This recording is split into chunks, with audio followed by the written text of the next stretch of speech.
Chers amis auditeurs, bonjour et bienvenue dans le train de la Rhapsodie des réalités. Aujourd'hui, le mardi, le 13 juin 2023, le thème de la Rhapsodie des réalités est « Ça commence avec la pensée ». Ça commence avec la pensée. Notre écriture du jour est Philippiens chapitre 4, le verset 8. Philippiens chapitre 4, le verset 8 nous dit dans la version GNB.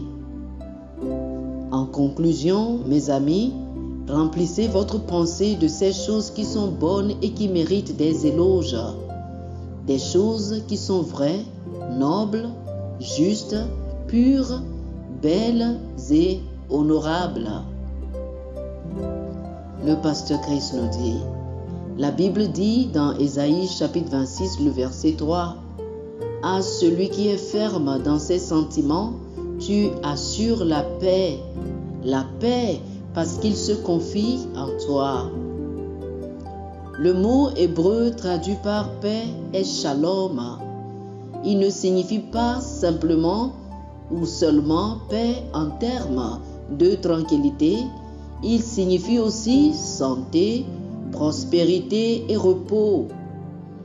Il se réfère au repos de Dieu accompagné de prospérité, de la santé, de la force et du salut. Cependant, ces choses sont essentiellement déterminées par le contenu et la qualité de votre pensée. Quand votre pensée demeure sur le Seigneur et sa parole, vous ferez l'expérience de la prospérité parfaite, la santé, le repos et la force. C'est aussi simple que cela. Votre pensée est très importante pour Dieu. C'est là qu'il cherche à travailler. S'il peut obtenir une emprise sur votre pensée, vous pouvez devenir tout ce qu'il veut que vous soyez. Vous pouvez devenir aussi simple, prospère et victorieux que vous le souhaitez. Ainsi, cela commence par la pensée. Pourquoi votre pensée est-elle si importante? C'est parce que Dieu a façonné la pensée comme instrument de votre transformation.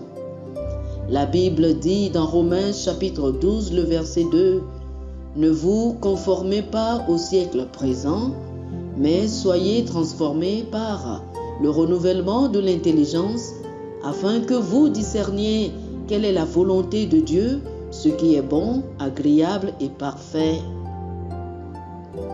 Il n'y a aucune limite à ce que vous pouvez accomplir et absolument aucune limite concernant le niveau auquel vous pouvez vous propulser dans le sentier de la victoire lorsque votre pensée est gouvernée et réglementée par la parole.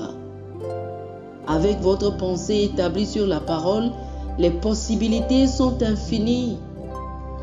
Fixez donc toujours votre pensée sur les belles réalités de la parole. C'est un moyen efficace de créer le cadre et le système idéal pour votre vie et de tirer le meilleur parti de la vie unique et des bénédictions que Dieu vous a données. Oh, alléluia, alléluia. Chers amis, faites cette prière avec moi. Cher Père, ma pensée est fixée sur ta parole et sur les réalités transcendantes du royaume. Par conséquent, je marche dans la paix surnaturelle avec prospérité, santé, force et salut. Mon esprit est inondé de pensées, de progrès et de possibilités et j'éprouve des niveaux supérieurs de gloire et de victoire au nom de Jésus. Amen. Alléluia. Alléluia. Pour une étude approfondie, je vous invite à lire Philippiens chapitre 4, le verset 8, Romains chapitre 12, le verset 2,